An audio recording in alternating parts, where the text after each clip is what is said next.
الحمد لله رب العالمين والصلاة والسلام على رسوله الكريم أما بعد فأعوذ بالله من الشيطان الرجيم بسم الله الرحمن الرحيم يا أيها الذين آمنوا كتب عليكم الصيام كما كتب على الذين من قبلكم لعلكم تتقون وقال رسول الله صلى الله عليه وسلم من صام رمضان إيمانا واحتسابا غفر له ما تقدم من ذنبه ومن قام رمضان إيمانا واحتسابا غفر له ما تقدم من ذنبه أو كما قال رسول الله صلى الله عليه وسلم رب اشرح لي صدري ويسر لي أمري واحلل عقدة من لساني يفقهوا قولي اللهم ألهمنا رشدنا وأعذنا من شرور أنفسنا آمين يا رب العالمين. محترم پارٹیسپینٹس السلام علیکم ورحمۃ اللہ وبرکاتہ. جیسا کہ شیئر کیا تھا کہ آج کا جو سیشن ہے اس کا ٹاپک رمضان المبارک کے روزے جو ہیں اس کے حوالے سے رکھا گیا ہے کہ purpose and importance of fasting what's in it for me. تو انشاءاللہ ارادہ یہ کہ باتیں ساری وہ ہوں گی جو ہم نے اکثر سن رکھی ہیں، ہم جانتے ہیں، بٹ obviously آبجیکٹو یہ کہ ایک تو یہ کہ ریمائنڈر ہو جائے، ایک یاد دہانی ہو جائے، اور دوسرا یہ کہ اس کا جو پریکٹیکل ایسپیکٹ ہمارے لیے اللہ کے کلام میں اور رسول اللہ صلی اللہ علیہ وسلم کی حدیث میں کیا کیا ملتا ہے وہ ہم انشاءاللہ اس کو کچھ شیئر کر لیں. انشاءاللہ یہ آغاز کرتے ہیں. ہم سب سے پہلے ہم بات کریں گے رمضان المبارک کی فضیلت کے اعتبار سے کہ اللہ کے رسول صلی اللہ علیہ وسلم اس کو ویلکم کس طرح کیا کرتے تھے. اس ایسپیکٹ کے حوالے سے جو ہے وہ حدیث ملتی ہے ہمیں کہ حضرت انس رضی اللہ تعالیٰ عنہ فرماتے ہیں کہ جب رجب کا مہینہ آتا تھا تو اللہ کے رسول صلی اللہ علیہ وسلم اس طرح دعا فرماتے کہ اے اللہ ہمارے لیے رجب اور شعبان میں برکت فرما اور ہمیں رمضان تک پہنچا دے. کوئی اگر ہم نوٹ کریں کہ 2 مہینے پہلے یعنی رمضان مبارک کے آنے سے 2 مہینے پہلے سے رسول اللہ صلی اللہ علیہ وسلم use to wait for it کہ رجب کا چاند دیکھ کر 2 مہینے پہلے اللہ سے دعا فرماتے تھے کہ ہمارے لیے رجب اور شعبان میں برکت فرما اور رمضان تک پہنچا دے.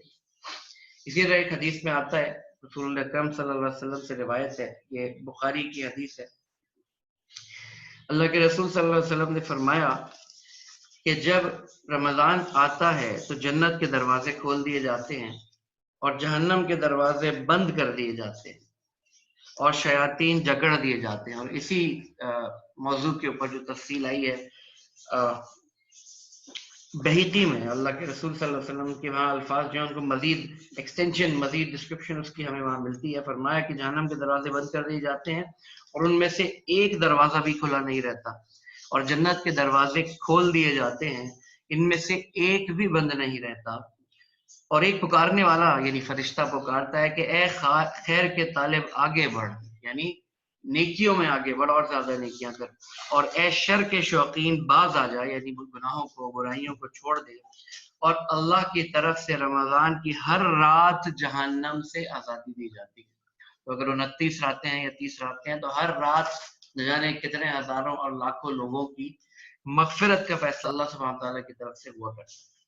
اسی طرح ایک طویل حدیث ملتی ہے، حضرت سلمان فارسی رضی اللہ تعالیٰ عنہ راوی ہیں، کہتے ہیں حضرت سلمان فارسی رضی اللہ تعالیٰ عنہ کہ شعبان کی آخری تاریخ کو رسول اللہ صلی اللہ علیہ وسلم نے ایک خطبہ دیا اور اس میں آپ نے ہم سے فرمایا کہ اے لوگوں، تم پر ایک عظمت والا اور برکت والا مہینہ آنے والا ہے. اس مبارک مہینے کی ایک رات شب قدر 1000 مہینوں سے بہتر ہے. اس مہینے کے روزے اللہ نے فرض کیے ہیں اور اس کی راتوں میں قرآن حکیم کے ساتھ کھڑے ہونے کو، قیام کو باعث اجر و ثواب بنایا ہے. جو شخص اس مہینے میں اللہ کی رضا اور اس کا قرب حاصل کرنے کے لیے کوئی غیر فرض یعنی سنت یا نفل عبادت کرے گا تو اسے دوسرے زمانوں کے فرضوں کے برابر ثواب ملے گا، اور اس مہینے کا فرض ادا کرنے کا ثواب دوسرے زمانے کے 70 فرائض کے برابر ہے. یہ صبر کا مہینہ. یہ ساری باتیں الحمدللہ جو ہم بچپن سے سنتے آئے ہیں اور پڑھتے آئے ہیں. ایک یہ کہ یاد دہانی ہو جائے، دوسرا ابھی تھوڑا سا عمل کے حوالے سے جو ہمیں موٹیویشن ملے اور ہم اپنے آپ کے حوالے سے بھی ریفلیکٹ کریں کہ what we do versus what's in it for us.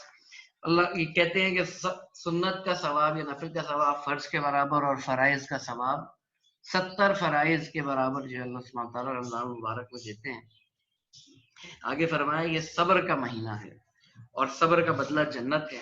یہ ہمدردی اور غمخاری کا مہینہ ہے اور یہی وہ مہینہ ہے جس میں مومن بندوں کے رزق میں اضافہ کیا جاتا ہے. اس کی بھی پریکٹیکل اپلیکیشن ہر سال ہمارے سامنے آتی ہے کہ جو لوگ جابس کر رہے ہیں خاص طور پہ ان کی تو فکس انکم اکثر اوقات وہی ہوتی ہے جو ہر مہینے مل رہی ہوتی ہے. کچھ ہوتی ہیں جو کمپنیز بونس وغیرہ عید پہ رمضان میں دے دیا کرتی ہیں ادروائز اوور آل. لیکن اگر ہم دیکھیں آپ تو ہر کسی کے رزق میں اللہ سبحانہ تعالیٰ کی طرف سے اضافہ کی جاتا ہے. اور اس رزق کے ایسپیکٹ کو تھوڑا سا اور ہم ایکسپینڈ کریں تو یہ رزق صرف مادی رزق نہیں بلکہ خاص طور پہ وہ روحانی رزق کا معاملہ ہے. اللہ سے قربت ہمیں مل رہی ہوتی ہے. قرآن حکیم پڑھانے کی جو ترتیب ہے وہ زیادہ بنی ہوئی ہوتی ہے. نوافل کا اہتمام زیادہ ہو رہا ہوتا ہے جو کہ عام مہینوں میں رمضان مبارک کے علاوہ جو ہے وہ نہیں کیا جا رہا ہوتا اکثر. آگے فرمایا جس نے اس مہینے میں کسی روزے دار کو اللہ کی رضا کے حصول کے لیے افطار کرایا تو اس کے گناہوں کی مغفرت اور دوزخ سے آزادی کا ذریعہ ہوگا اور اس کو روزے دار کے برابر ثواب دیا جائے گا. یہ بہت امپورٹنٹ ایسپیکٹ ہے.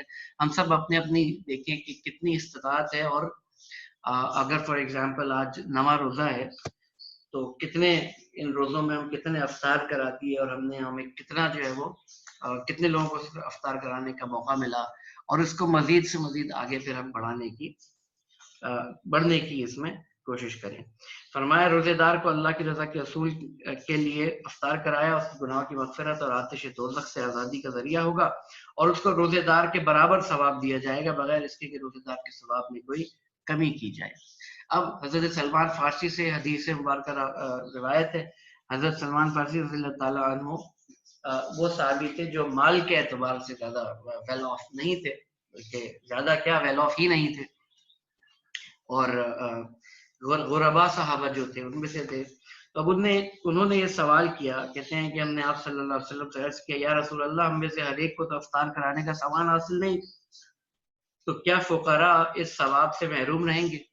آپ صلی اللہ علیہ وسلم نے فرمایا اللہ تعالیٰ یہ ثواب اس شخص کو بھی دے گا جو دودھ کے چند گھونٹ پر یا صرف پانی ہی کے ایک گھونٹ پر کسی روزے دار کا افطار کرا دے اور جو کوئی کسی روزے دار کو پیٹ بھر کر کھانا کھلائے تو اس کو اللہ تعالیٰ میرے حوض یعنی حوض کوثر سے ایسا سیراب کرے گا قیامت کے دن کے جس کے بعد اس کو کبھی پیاس ہی نہیں لگے گی یہاں تک کہ وہ جنت میں پہنچ جائے. اس کے بعد آپ صلی اللہ علیہ وسلم نے فرمایا اس ماہ مبارک کا ابتدائی حصہ رحمت ہے اور درمیانی حصہ مغفرت ہے اور آخری حصہ دوزخ کی آگ سے آزادی ہے. فرمایا کہ اس کا پہلا عشرہ رحمت ہے, دوسرا عشرہ مغفرت ہے اور آخری عشرہ یا آخری حصہ آتش دوزخ سے آزادی ہے. جو آدمی اس مہینے میں اپنے غلام و خادم کے کام میں تخفیف اور کمی کر دے گا اللہ تعالیٰ اس کی مغفرت فرمائے گا اور اس کو دوزخ سے رہائی اور آزادی دے دے گا. اسی طریقے سے رسول اکرم صلی اللہ علیہ وسلم کا معمول ہمیں ملتا ہے رمضان مبارک کے حوالے سے ایک حدیث میں کہ اللہ کے رسول کے حوالے سے حضرت عبداللہ بن عباس رضی اللہ تعالیٰ عنہ سے روایت ہے نبی کریم صلی اللہ علیہ وسلم ہم سب میں سب سے زیادہ سخی تھے.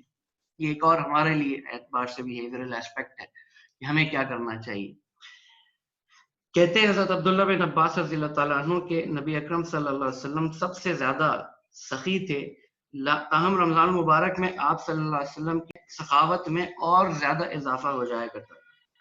جب رمضان مبارک میں حضرت جبرائیل علیہ السلام آپ صلی اللہ علیہ وسلم سے ملتے تھے ہمارے علم میں ہوگا کہ ہر سال نبی اکرم صلی اللہ علیہ وسلم حضرت جبرائیل علیہ السلام کے ساتھ قرآن حکیم کا دورہ کیا کرتے تھے. اس سال تک جتنا قرآن حکیم نازل ہو جایا کرتا اس کا دورہ رسول اکرم صلی اللہ علیہ وسلم حضرت جبرائیل علیہ السلام کے ساتھ کیا کرتے تھے. چنانچہ فرمایا کہ رمضان مبارک میں جب حضرت جبرائیل علیہ السلام آپ صلی اللہ علیہ وسلم سے ملتے تھے اور آپ ان کے ساتھ قرآن کریم کا دور فرماتے تو آپ دوسروں کو بھلائی پہنچانے میں تیز چلتی ہوئی ہوا سے بھی زیادہ تیز ہو جاتے تھے. ہمیں بھی دیکھنا چاہیے کہ کیا کیا بھلائیاں ہم پہنچا سکتے ہیں ان کیش ان کائنڈ لوگوں کی مدد کر کے لوگوں کے لیے جو بھی ان کی ضروریات ہے جو کچھ بھی ہم پورا کر سکتے ہیں وہ پورا کر کے اللہ تعالیٰ ہمیں اس پر عمل کرنے کی توفیق عطا فرمائے. جی فضیلتیں تو بہت ساری ہم نے سمجھ لی رمضان المبارک کی. سنت کا ثواب فرض کے برابر, فرض کا ثواب 70 فرائض کے برابر. اسی طریقے سے ہر رات اللہ سبحانہ تعالیٰ کی طرف سے مغفرت کے فیصلے لوگوں کے لیے، اور اسی طریقے سے جو ہے وہ شب قدر کا معاملہ رمضان مبارک کی آخری عشرے میں راتوں میں ہوا کرتا ہے۔ ایک ذرا یوں کہیں کہ فکر مند کر دینے والا اور رک کر سوچنے والا ایک حدیث میں ملتا ہے جو کہ مستدرک حاکم میں وارد ہوئی ہے۔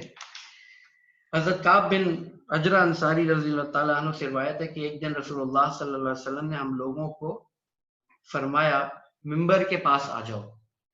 ہم سب حاضر ہو گئے تو آپ صلی اللہ علیہ وسلم خطبہ ارشاد فرمانے کے لیے ممبر پر جانے لگے۔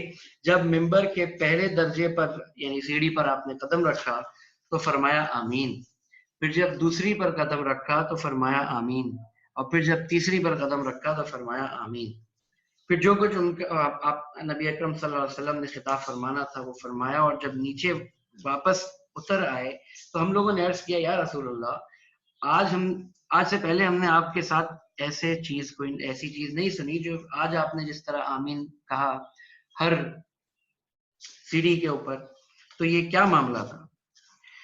تو نبی اکرم صلی اللہ علیہ وسلم نے فرمایا کہ جب میں ممبر پر چڑھنے لگا تو جبریل امین آئے علیہ السلام، اور آ کر یوں کہیں کہ 3 بددعائیں دیں، اور میں نے ان پر کہا آمین۔ کیا کیا باتیں تھیں؟ انہوں نے کہا کہ تباہ و برباد ہو جائے وہ شخص جو رمضان المبارک پائے اور اس میں بھی اس کی مغفرت کا فیصلہ نہ ہو۔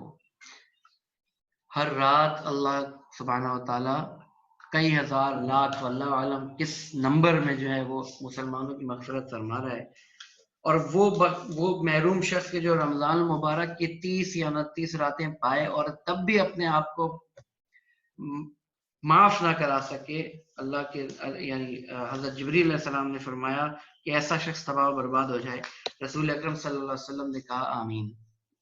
پھر جب میں نے ممبر کے دوسرے درجے پر قدم رکھا تو انہوں نے کہا تباہ و برباد ہو جائے وہ شخص کہ جس کے سامنے آپ صلی اللہ علیہ وسلم کا ذکر آئے اور وہ آپ پر درود نہ بھیجے۔ یہ کیسی بے توفیقی کا معاملہ ہے، اور اس پر نبی اکرم صلی اللہ علیہ وسلم نے فرمایا آمین۔ فرماتے ہیں پھر جب میں نے ممبر کے تیسرے درجے پر قدم رکھا تو انہوں نے کہا تباہ و برباد ہو جائے وہ شخص جس کے ماں باپ یا ان دونوں میں سے ایک اس کے سامنے بوڑھے ہو جائیں، بڑھاپے کو پہنچ جائیں، اور وہ ان کی خدمت کر کے جنت کا مستحق نہ ہو جائے۔ اس پر بھی نبی اکرم صلی اللہ علیہ وسلم نے فرمایا آمین۔ یہ بڑے مسئلے ہیں یہ تینوں، تو ہم یہ کہیں مس تو نہیں کر رہے اس میں۔ ہمارے والدین آج زندہ ہوں، جن کے زندہ ہیں اللہ تعالیٰ انہیں لمبی عمر عطا فرمائے صحت و عافیت کے ساتھ، اور جن کے نہیں ہیں اللہ تعالیٰ ان کے لیے انہیں صدقہ جاریہ بننے کی توفیق عطا فرمائے۔ جن کے زندہ ہیں دونوں یا دونوں میں سے ایک، اور خاص طور پہ بڑھاپے کی عمر کو پہنچ چکے ہیں، ہمیں سوچنا چاہیے کیا ہم واقعی are we doing enough؟